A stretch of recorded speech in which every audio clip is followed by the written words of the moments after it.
morning, everyone. Thank you for tuning in to Viewpoint on 96.3 on this Valentine's Day and Ash Wednesday. We're going to do things a little different today. We're ramping up for National FFA Week next week. There's over 41,000 Illinois FFA members currently in the state of Illinois. Again, National FFA Week is February 17th through the 24th.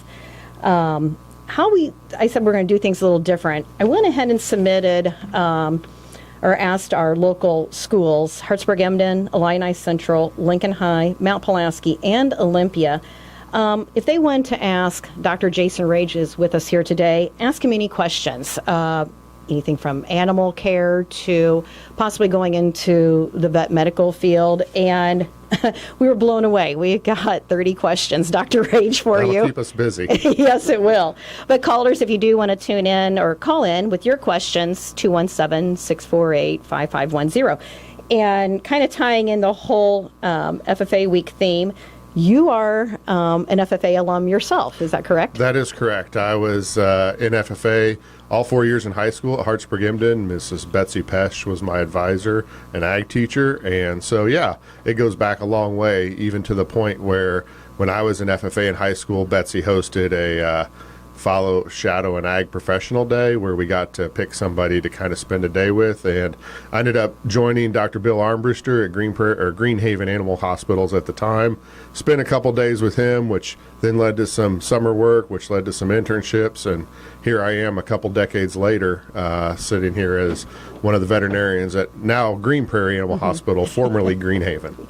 So did you want to be a veterinarian before you shadowed him, or it just kind of like sparked your interest? You know, it was always kind of an interest, but it wasn't. I was never one of those people that this is exactly what I was going to do.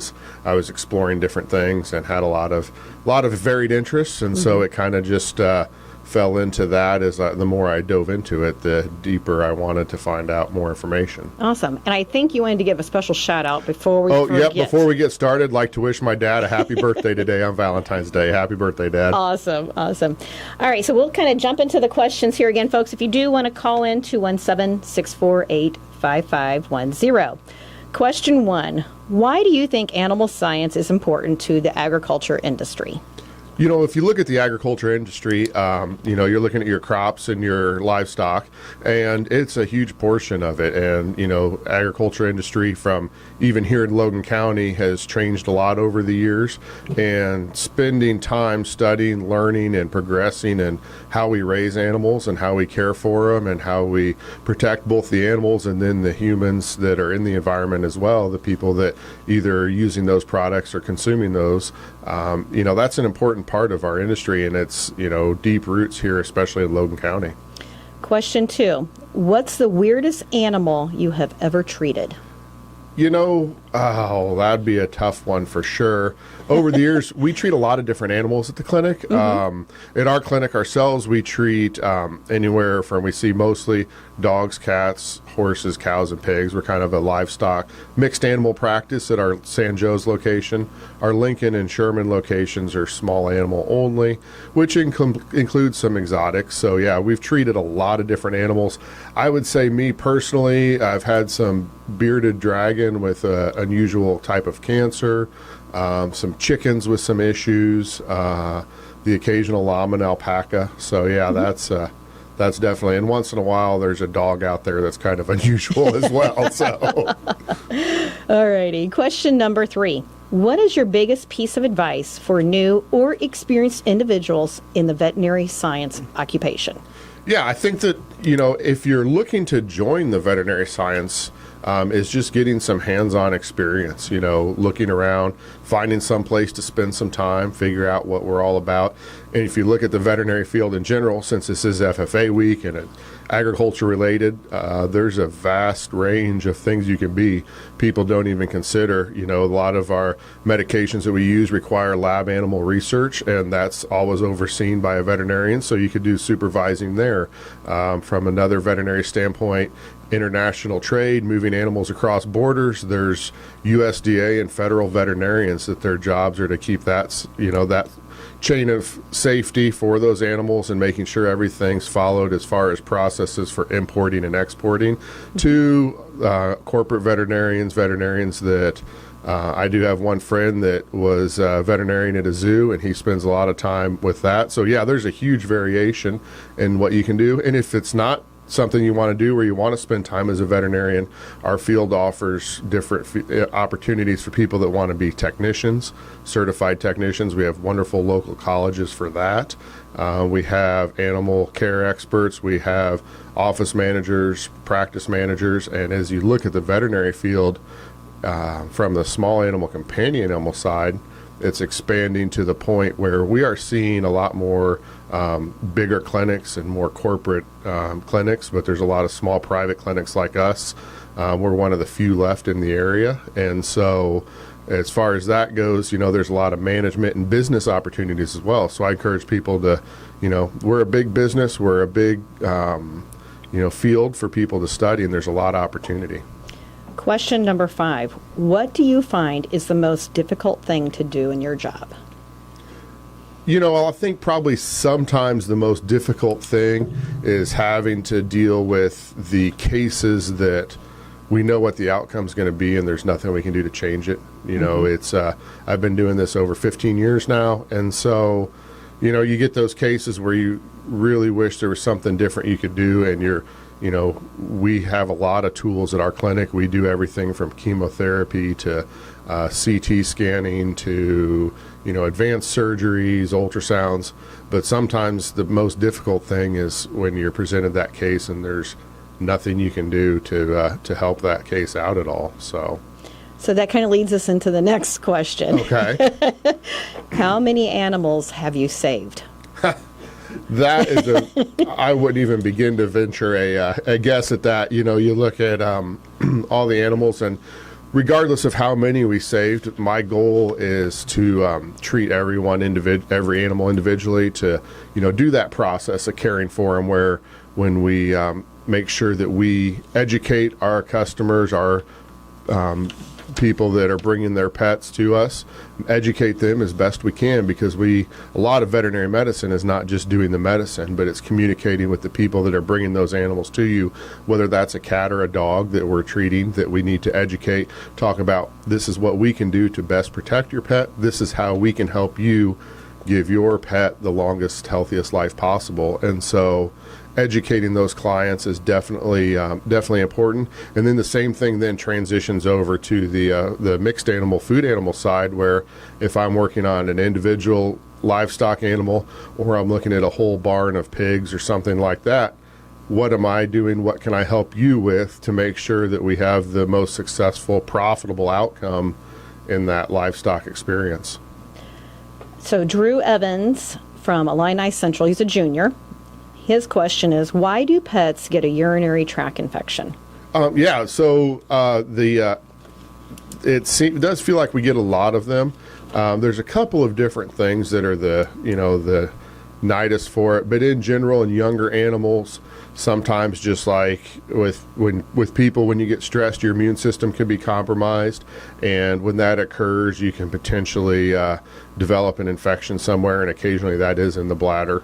Other things that we see, especially in older pets, is arthritis causes some or leads to some urinary issues, because you see patients are painful, they're unable to get up, they're leaking, they're not able to urinate like they used to be able to because they're painful. So one of the things that we try to do is we try to provide a lot of pain management for those animals. It seems like if you have a recurrent urinary tract infection, that it might be, especially an older dog, making sure we're not treating just the infection, but we're treating the whole animal, and taking care of them, because it's usually not just one thing that's leading to it. And the other thing that we do as a clinic is one of our things that we recommend is some annual blood work, and we've worked with an outside lab to give a slightly discounted rate as part of a normal wellness panel. And what that does is that lets us check a urine and lets us check a the blood and make sure that there's nothing abnormal there. So we'd recommend that once a year, because sometimes,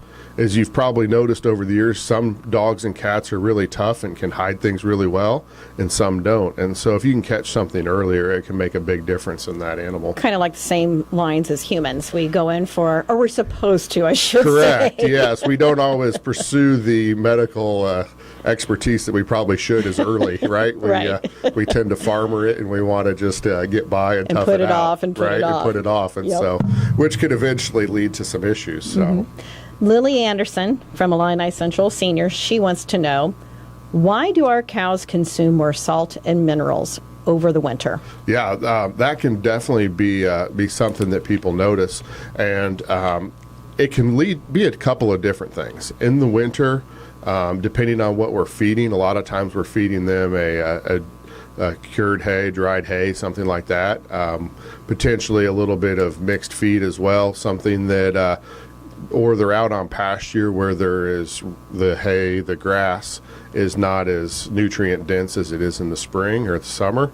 And so you'll see them require more. And people think that animals don't need as much water in the winter, but they do drink just as much water in the winter, and sometimes more depending on what's going on. And so depending on what you're seeing, if those animals, typically it's a diet related issue, and it's just a change in their forage from what they're getting in the summer. Could it also be contributed to the hay may not be as good and lacking in those nutrients for them as well? So if you're short on nutrients, or if you're, they're, depending on where you've got them, they'll be short, and it'll be a situation where you do want to make sure you provide those nutrients. And then in Illinois, most of our bovine herds are spring calvers, not all of them, but the goal for a lot of herds is to have calves into February, March, April, that early springtime, so they're ready to go out on grass in the summer. And so those bred cows are going to be further along in gestation, and so they're also going to be needing potentially more minerals and vitamins to feed that calf, that unborn calf, as they're growing that calf towards the late gestation. Gabby Perkins from Illini Central Junior, she wants to know, what are some food items that cats should not consume? In general, not necessarily food items alone, because cats tend to be a little bit pickier eaters, but watching out for our strings, linear things, tinsel on Christmas trees, things like that. We see issues with that every year. Cats like to explore and chew on things. They don't necessarily eat a lot, but they will get those threads and strings caught, and then they start consuming those. Plants is another big thing, and there's an entire list of plants that you need to, if there's the Animal Poison Control Center, they have a website, ASPCA website, that can list all of the toxic plants, and it'll kind of scare you, but it is something to pay attention to. In general, like I said, cats aren't as bad as dogs as having a dietary indiscretion. So table scraps are a no-no then. In general, unless they're really used to it, we tend not to recommend it. Typically, pet foods that are designed for cats. The one thing I will recommend when you start with a kitten, though, is don't just stick with dry food. We do recommend dry foods, the soft foods, the canned foods, the purees, feeding all of those, and that helps that cat develop a little bit of a palate for those foods, which isn't a big deal unless someday we have to give them a medication. If that cat's used to 4, 5, 6 different options, they're more likely to be easier to treat when they're an older cat. So from a behavior standpoint, we will do that, where we'll recommend some of those things. But in general, we're it's mostly those toxic things that you'll find around the house, and then the strings, foreign bodies, that type of thing. David Bard, Illini Central Junior, wants to know, what is the most common disease you see in dogs? I guess probably if you want to list it as a disease, the most common would probably be obesity in dogs, because we see a lot of those. Most dogs that we get are, people love their dogs and they never want to overfeed or underfeed them, and so they are we have a tendency because we want to take care of them and keep them happy, that we'll give them a little extra food, and that's okay. But what that does is accumulate over the years and leads to arthritis and joint problems as they get older, potentially even urinary issues like we talked about previously. So that's probably the most common thing. Dental disease is another thing that we see a lot of, and that's probably the second most common. And those dogs need regular dental care just like we do to keep those teeth clean. Awesome. Well, folks, we're going to take a quick time out here from our paid sponsors, and we'll return right back with Dr. Jason Wrage. Hi, thanks for returning back here on Viewpoint on 96.3 FM. We have Dr. Jason Wrage with us, and if you would like to call in, 217-648-5510. Dr. Wrage is with Green Prairie Animal Hospitals, and thank you so much for coming up here and fielding our questions from our youth. You're welcome. So I greatly appreciate it. So moving right along, our next question is, does euthanizing animals ever get easier? You know, I think that... Not to be a loaded question. Right, yeah, that's definitely one that that is a challenging to answer. And I think that like we've talked about already, my big thing is, here's what I think we need to do to best take care of this dog or this cat or your pet.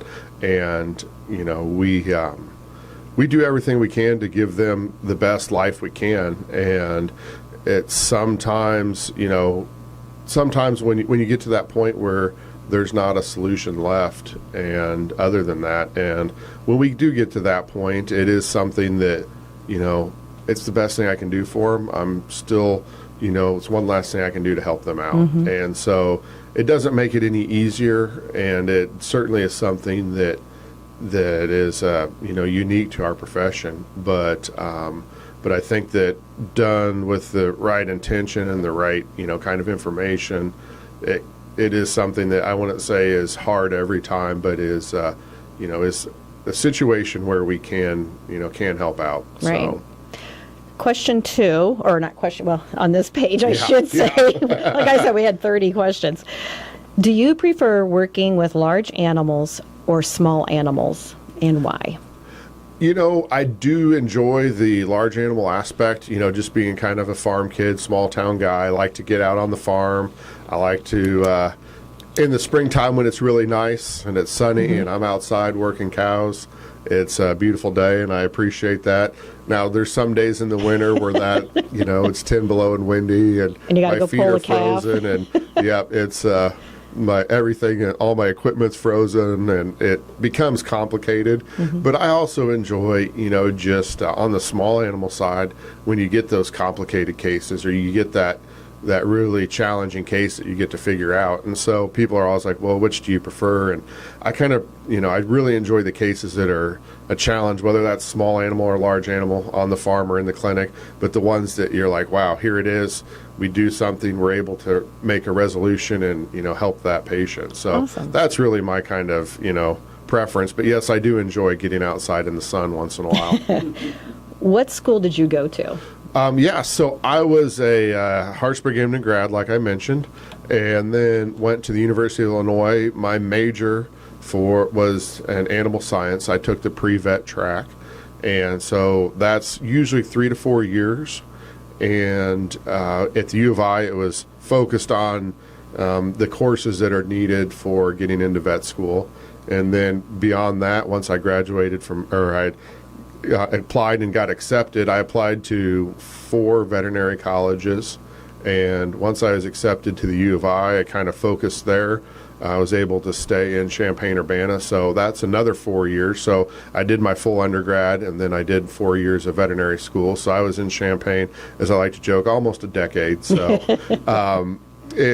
but there are other options. So if these students out here are listening, I had classmates that went to colleges all throughout Illinois, We had out-of-state classmates. One of my classmates was actually an actuary at State Farm before he decided to go back to vet school. Really? So yeah, we get a lot of different. There's a lot of different options, and so if it is something you're interested in, you look at your goal, what you want to be, then you work backwards, and you look and see, well, here's what they require, here's how they can do that, and there might be a specific interest as far as a school or area, field of study that you're interested in, and certainly you can pursue that. A lot of times I'm asked, well, where would you recommend to go, or how would you recommend to do it? And in general, my recommendation is to focus on the goal, and then which is to obtain your license to be able to practice, and then back into, you want to find a place that's going to give you a good education, but you also want to find a place, if you can, that is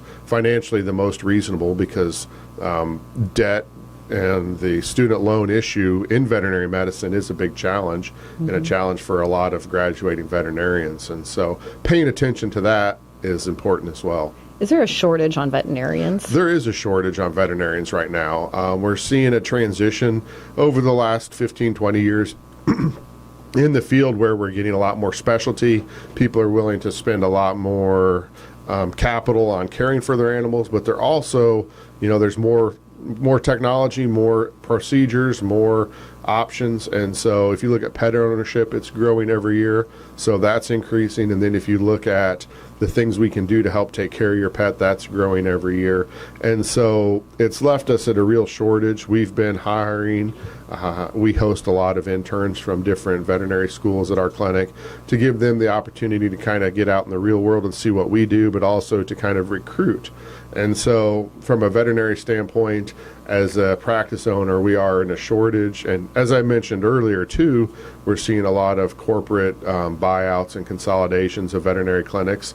And that's definitely changing the face of the veterinary field as well, where people are working different amounts. Are you seeing more vets going into small animals then rather than large? I would say a majority. I have not broken down the most recent breakdown as far as what percentage, but yeah, a high percentage are small animal, companion animal practice type of situations, which is, there's a high need, but there's a need everywhere. And there's a need for farm veterinarians to, like we talked about earlier, the food supply, taking care of our livestock is important. And as it seems like we drive further and further every year to kind of try to fit in everybody's needs. And, it's a situation where it's, the mixed animal side is a little more labor intensive. It's a little harder work. And so it's not for everybody. And, over the weekend when I'm doing a C-section on a cow at 2 a.m. or something like that,